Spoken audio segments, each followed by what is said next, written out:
When your iris get done blooming, completely ignore them. Do not water them for about a month or so. Let them rest. Take the stalks off of them is the only thing you should be doing. Don't fertilize them, don't water them. And let them rest because they get tired just like we do. Then, probably in the middle of August or so, you can start getting a little bit of water and a little bit of fertilizer. And they'll let you know when you need to start doing that because they'll start greening up a little bit. And you'll see little increases coming along like I showed you on the rhizomes. You'll see those little increases coming. That's when the time that you want to start feeding them and watering them. When first part of October comes, you want to start cutting back on all of that water. You don't need to be fertilizing them anymore. You shouldn't fertilize after the middle of September. But you want to get them ready for winter. And because if they get too much water, they're just like a balloon. They'll just blow up. You know, get them split in or whatever. And you can't control Mother Nature, but you can control what you do to them. So really, you should have them in a separate. They should be in a separate part of the garden. Right. I put all my irises in one garden right now, and I try not to water. Sometimes it's very hard to do if you've got lawn around it or whatnot. What can I do? Because you'll get oversprayed. But try not to water them. If you're going to move your iris or dig them, the best time to dig them is starting about the 1st of August through the end of August and get them in the ground. That way they'll get themselves established and you can be start the watering and the fertilizing and whatnot. I'm going to cut up cast wool for you.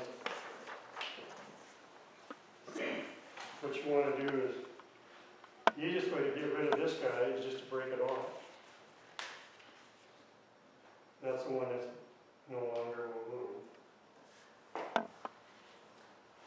And then what I do is I just take my fingers like this and grab all the roots and cut off that much of the roots. Because the roots are going to die anyway. And a lot of people like to break these off, but it's better off if we just cut it.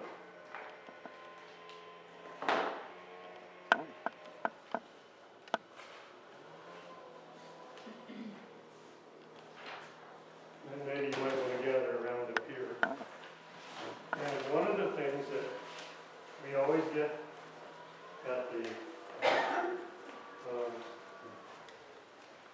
iris sale is my plant will not survive. I got it.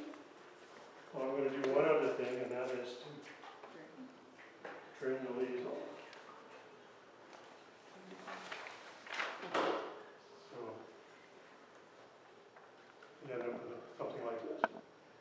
And one lady was complaining when she just said, my iris just don't grow. And I said, how do you plant them? I gave one to her. She says, like that.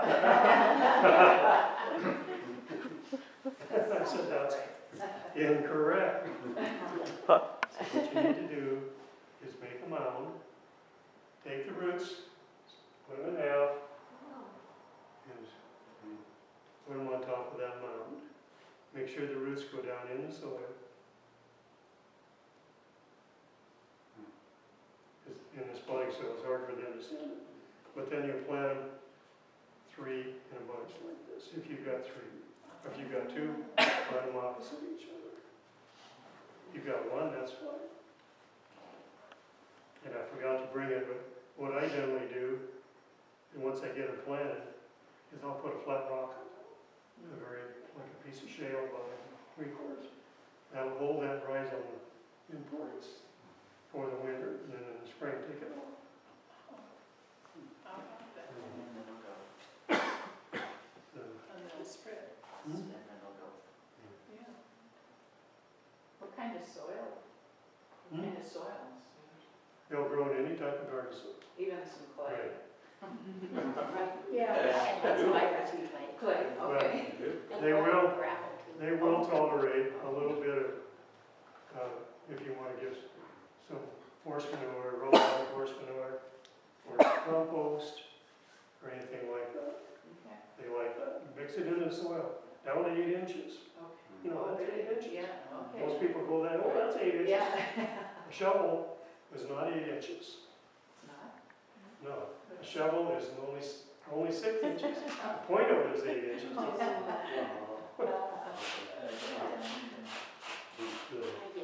Swede, when the And then- iris are finished blooming and we cut off the stalk, can you cut back the leaves?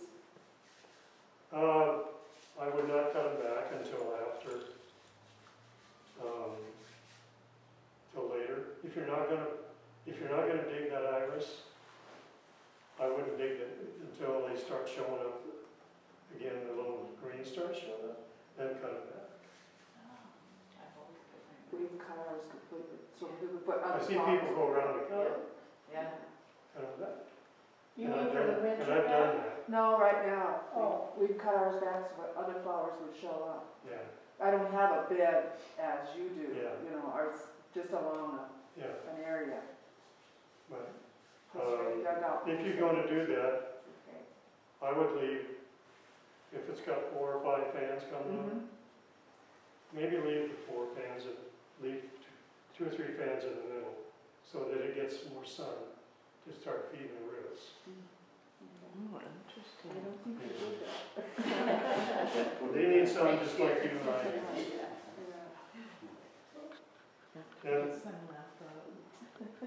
you can take and sprinkle a little bit of fertilizer around the outside.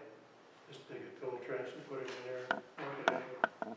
Do not use a high nitrogen fertilizer.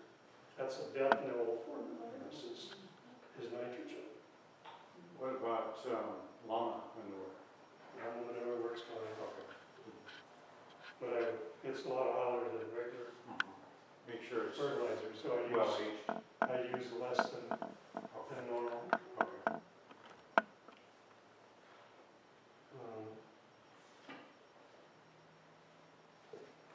Thing about once you plant these, you need to make sure that they're wet to get the roots going, because these roots will die, and you need to get those new roots to grow. Do you just water normally with the hose? You Yeah. just water normally with the Yeah. hose, then Those are sprinkled. you don't put any water down in the soil and then put the. You can do that. bulbs